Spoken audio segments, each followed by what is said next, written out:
situation, which, again, based off the logic that we've seen so far, Phoenix higher wow, he's banned out. By Freedom. Yeah, and I think that's because that first pick, Phoenix, is my guess, or they think that that Maiev is going to be worth it. I think this might be a situation where,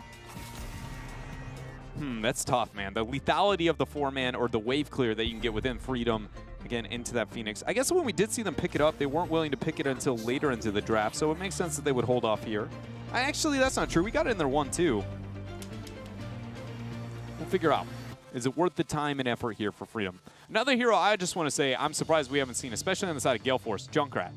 He has been insane value for them, and during the highest successes that they have had, Junkrat was played all over the place. And then, after last week, kind of just disappeared. Now, I'm curious where we get this. Obviously, I think Junkrat, Jaina have to have high priority here for Gale Force. Johanna might come into the mix. But what we've seen from Team Freedom so far is 2 games of Maiev for Lutano, both unsuccessful, which means Yoda is pretty much your carry-style hero. And what we've seen so far traditionally is Lutano definitely better fits the role of that carry. But when you're on the Maiev, yes, you can be the playmaker, but are you the finisher? And sometimes when we see Yoda, is he the finisher? Do we get a Jaina out of him? Is it another Gul'dan game? You know, there's some things to consider, although that game we did get, and they go Jaina Phoenix right out the gate, Dreadnought. Yeah, they do not let up a little bit here. And I will say, this is one of the few situations where I see a double backline commitment, but I think that there's a pretty solid argument for it. Mainly because for anybody who has not gotten to play Phoenix yet, he works really well with slows. He likes to have a lot of slows on his side. The Jaina synergy, the pairing with that, I feel like is part of the reason that we see that. Also, because it's consistent damage that typically comes out of Phoenix, and also because the range on his plasma cutter is, you know, once you set it down, it has to remain at that point. Having an advantage when it comes to the movement speed whatsoever, half of his builds, you know, kind of cater to that. It is a very good, you know, soft synergy that you kind of get from those two together. Going to be fun to see how it plays out. Obviously, Jaina Phoenix committing a lot to that backside. Maiev does look at those targets as potential things that he can dive onto. We're going to see if that control does end up coming. We saw in Johanna ban last game, Dreadnought. If that was on Sky Temple, there's even a higher chance that we see it here on Tomb of the Spider Queen when we get there. There's the Malfurion. Frontline, or again, I feel like a Junkrat wouldn't be a terrible commitment for Freedom at this point in time, especially because so much wave clear has been consumed. They still commit to the wave clear, but towards that off lane with the Blaze here being increased in priority. Really solid draft here so far from Freedom. I feel like there was a lot of risks being committed by that Jaina Phoenix. We already kind of posed that. With committing that much into your backline, it makes it pretty straightforward on how to be able to deal with it. I'm really curious where we're going to see the damage come from on the side of Team Freedom. Looking at the hero pulls, obviously Greymane can be there for Yoda. Then next up is Tassadar, Jaina, things like that. Leeming, obviously a possibility, but teams are falling off Leeming, especially when you look at this map. You need wave clear. So Gul'dan comes to mind. Greymane, he's okay, but it requires him to be mostly in melee. Next up, Tychus, and he's fallen off a lot, and I still don't know if he fits into the, look, we've got somebody isolated, is Tychus our finisher? So I'm really curious where Team Freedom's going to go. Out of all those you listed, Gul'dan, Tychus stand out the most to me, hands down. And it's purely, you know, Gul'dan for the 4-man control over the map, Tychus to be able to accent the map pretty well as well. You know, Garrosh off the table, there's not as much argument for having that single target clear. Look at that. Banning out the Johanna here for Gale Force Esports, where normally you'd be like, they may want to pick that up for themselves. Malfurion Maiev is very, very lethal. Fury wants the dance. You think he's going to go with the ETC? Yeah. I look at that and I don't see, I mean, that would be the next go-to. In my mind, I go, that means you're comfortable with Tyrael and you're willing to commit to the Tyrael in this type of composition. I think they need a setup, man. I mean, I agree with you, especially for Jaina. She doesn't like not having a hard CC, and then putting that with, you know, I talk about Phoenix wanting to move faster, and Smite could make up for that, but it's not nearly as good as that lockdown that that power slide could provide. I just go with the Maiev and the Malfurion. You know, we talk about it all the time. Do you want to have that ability to move into that? And already the pause button with the Blaze. You also got to consider with Blaze being taken, you know, we saw yesterday the counter of Thrall, or at least a soft counter in the form of Thrall. Thrall can also set up a lot against this composition if he wants to go Earthquake again. But do you need to save that to potentially see what that backliner is and whether you are susceptible, or whether you want to go something like a Sonya or maybe another Warrior along those lines? Didn't even consider this. Diablo's not too shabby on 2. That is true. So, is Diablo a threat that would be willing to consider? Pretty good counter momentum in most of the stuff we see on the side. It does provide kill potential for Jaina pretty well. Not as, you know, kind of intimidating. The Rhaegar says Not too much, honestly, because they picked a double backliner. I mean, other than they're going to be a warrior, which, surprise, we knew that was going to be the case. It is still the ETC, like you were guessing there. Not going to get ourselves a Tyrael. Again, for Team Freedom, you know, they only have a few options that we've known for them to pick. And we look at damage dealers, the fact that Jaina, Phoenix are all there. Hanzo's still available, but Yoda hasn't really been the Hanzo main. So now, again, is there going to be a change-up? Do we see maybe... Again, Maiev is likely Lutano. That's what we've seen so far. So where do we put Yoda unless there's been some change-up? Maiev right now generally has one person on a team because of the complexity in trying to work around that.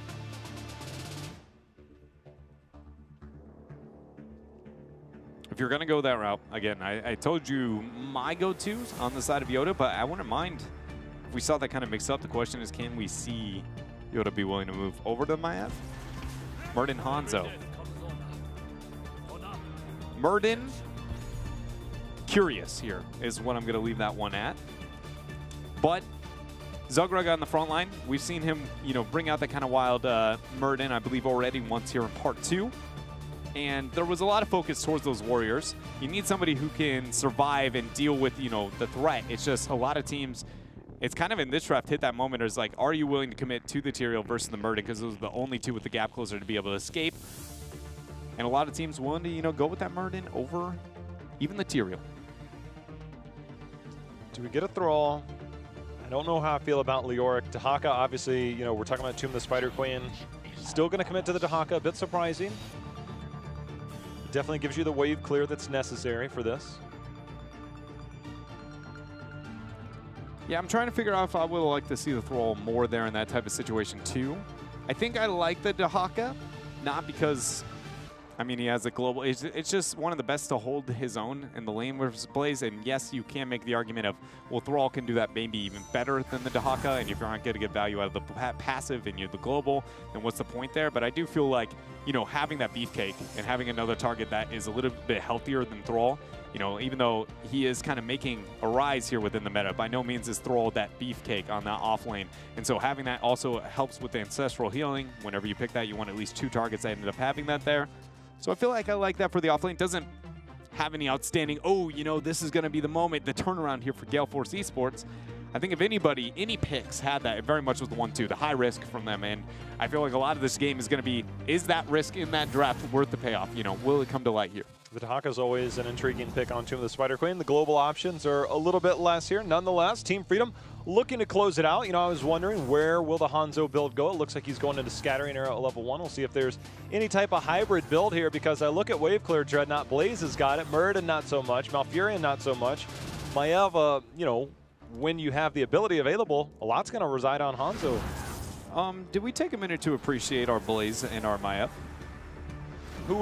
Do we have a switch up? Yoda's on Blaze. Maiev is played by Nasmus.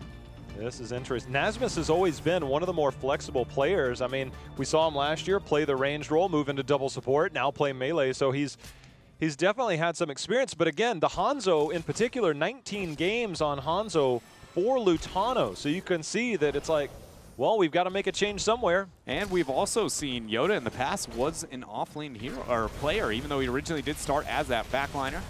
See if it works out here for Team Freedom in this game. Yoda ends up eating a power slide, going to get a drag after there from B-Kid, but Jet Propulsion out. He's going to be just fine. The battle over the middle wave has been won here, and I'm going to give it over to Team Freedom is the fact that, you know, Yoda, or excuse me, not Yoda, but Phoenix stuck still in the mid lane. That's something that Gale Force wants to claim back for themselves, is control here over this Shrine phase. Zugrug comes in. Oh, nice route there. Set up the, the max range Stormbolt. Big plays from Collusion and First Blood. It's all about the globe sometime, Dreadnought, because we got Prog Rock and we've got Jaina's quest with the fingers. And it all is like, hey, we need globes. This is a map where sometimes giving up a globe. Rotation on Jaina on bottom. Might be able to get Blaze. A lot of damage. Ooh, I thought for sure they might see the Kona Code over. Rhaegar actually getting caught there up on top. Team Freedom winning on all fronts right now, J-How. Again, I think it was greed for the globe. I mean, you're trying to stack your globe quest. I get it, but this is Tomb where the frequency of globes is significantly higher just because of the lane rotation, but they were committed to the early part of that. Now they've got to switch things up, and they've given up. They're down a little bit in terms of experience. They're down a little bit in terms of gems. And just Team Freedom controlling the pace of this game, when it's this early, always surprises me a bit. Still a bit of skirmishing here from Nasmus on bottom. Nice Blizzard kind of prediction there from Mike Udall. Yoda walking into the corner, buying a bit of time. Stormbolt's going to come out. No jet propulsion follow-up quite yet. Nice use of the natural agility over the wall there from Lutano. Man, Lutano toes the line there very, very closely with that Jano over the wall. Still willing to walk back in, you know, throw the Stormbolt back and be like, Mike Udall, I am not afraid. No passive, no problem. This is sometimes, you know, I look at these compositions and I'm like, all right, we've got a Jaina, fast wave clear, Phoenix, fast wave clear, Hawk on his own. We'll probably just get the standard 4-man rotate between top mid, but it hasn't been anything but that so far. I think one of my biggest, you know, kind of issues, I talk about it all the time when we see Jaina picked up, is that she is great at kill potential, she's great at wave clear, but she's not great at both, right? She does have the trade-off of one or the other, and I feel like when we see teams and compositions being drafted with the 4-man, and it seems like a lot of the times, especially with the priority we see Gale Force, you know, one of our higher priority Jaina teams, is that they're willing to put that weight onto the Jaina to do both, even though it's not nearly as possible. I feel like, you know, saving the Blizzard at all costs for the kill whenever possible, having big impact, relying on him to be your main wave clear with the Rhaegar Lightning Shield on top of the ETC should be what they rely on. Yes, they're going to fall behind within the 4, but then they still have the opportunity that during that escape, maybe catch out collusion with that Blizzard, with that damage output, and again, look for those picks, because right now that's what their comp is going to need to make happen. Hold on, though. Yoda takes the drag there. Akafe is able to get the kill there with that feral lunge in. Nice two-man power side collapse here. Lutano not going to cyber agility over the wall. Nasmus with a bit of bait there on the vault. Gets the follow-up, makes it out. But Gale Force Esports here fighting back. Evened it up, 2 kills to 2. You know, I was wondering, would we see that hybrid build from Hanzo? We do, not going into the extra scatter arrow damage against minions and mercs. Instead, getting that Stormbow and getting that explosive arrow at level 4. Definitely going in to supplement a little bit of wave clear. I think they're going to be lacking when it comes to clearing the web weavers when those are picked up. You can see Gale Force, they've prioritized their camp. They're sitting on enough gems, as are Team Freedom. See if this camp, maybe they can get a little bit of early damage, start to snowball early game. Collusion starting to channel. That's 49 gems, not enough for the turn-in. Yoda gets the jet propulsion onto Mike Udall. Going to use that passive. Nice route there. BK trying to escape. Uses his burrow in. Nasmus now has to use the vault out.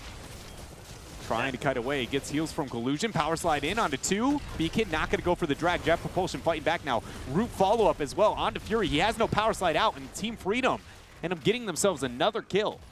You know, that's kind of one of the things that I noted with Tempo Storm last year with Fury, is that he's a very aggressive warrior and a very successful warrior, especially on ETC, as Michael Udall eating quite a bit of damage, but sometimes, Dreadnought, he gets in these situations where he power slides in, and when you don't have an escape, all of a sudden you're left on an island by yourself, either looking for a savior or you die, and that's a big part of right there of what just happened. Zugrug uses the Dwarf Toss out of the skirmish, throws back that Stormbolt. No Maiev follow-up there for Nasmus, realizing all the members on the other side may be a bit too risky. Turn-in is going to be completed here for Team Freedom, thanks to Hanzo in that top lane. Dread, I want to see Biggie when he makes those warps, and it's obviously a single target that he's going. I need to see him switch more. He's relying a lot on that extra, AOE. the splash, right, obviously. But when you get that, when you switch it, you have faster single target auto attacks. And that's 2 shots that went off there. I realize you kind of give up a little bit of positioning, but I feel like that's an opportunity, even if it's not for the kill. I think those are things where you have to be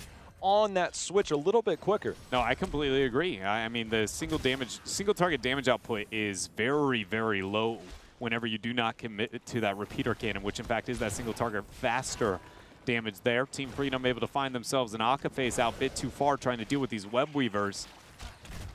And right now, this is Team Freedom just dismantling Gale Force Esports, even on their map selection. Mike Udall, no mana. Nice zoning route there for Collusion. Phoenix going to lose the shielding power slide rebuttal. Collusion there out too far. Zugrug trying, he's going to all-in commit there. He ends up getting it. This is just, I understand what Gale Force wants to do, but Dreadnought, it seems like they're missing the mark. They're over-committing, and they're disjointed right now. Akaface getting picked off by himself in the top lane when you have 3 people committed mid, and you're not finding picks elsewhere. You've got to know that you're going to be under threat there. You've got the Maiev lurking around, and even if not that, you just... There's something amiss in comms right now. No, absolutely. And I tried to point it out a little bit in the last game on the Sky Temple moment. You know, with the 16 talent tier advantage, Gale Force kind of sitting around I mean, kind of just sitting around. I think that's the best way to describe what we ended up seeing from them. Even while shots were existing on the top half, an objective on the bottom, and they were still not willing to do kind of anything with it with that point in time. That kind of wishy-washy thought process is being displayed once more here on Tomb of the Spider Queen, which has been the go-to for some time for Gale Force to really bring the fight, even against some of the best in North America. Another attempt here at a channel. Mikey Dahl gets the interrupt this time. 33 gems turned in for Freedom. Only 3 more necessary for Gale Force if they want those web weavers. You can see the back-to-back turn in here for Team Freedom. They won it, but 10 picked up here by Gale Force, a desperate 10 that they need to try and get back into this game. We do have the mosh pit.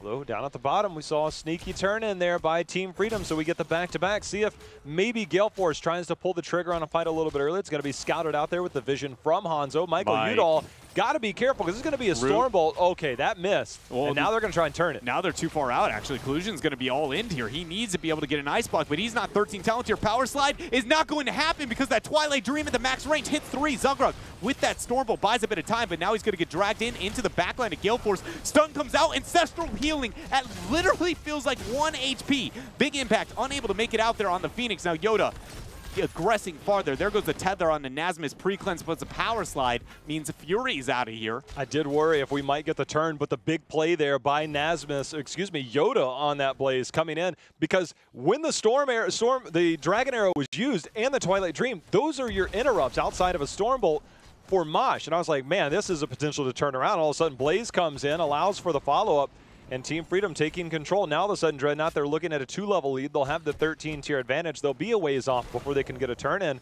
So Gale Force, they still have a few opportunities, but they're going to have to play passive for a bit. Still, great decision-making there from Collusion, identifying the situation that he was not going to make it out. Can they take the risk and get that turn with that max range against Twilight Dream? Not something we talk about too much is the width of Twilight and how to capitalize there. But Collusion, as always, making the plays for Freedom here. Will they go and commit to a tether play all in, or will they, want to play it a bit slower here? Michael Udall did finish his globe talent, so it's only out of necessity that he needs to go out and get those globes in terms of, do I need mana? You can see they're sniffing out the Bruiser camp, see if that started again. In choke points, you always have the threat of a mosh pit.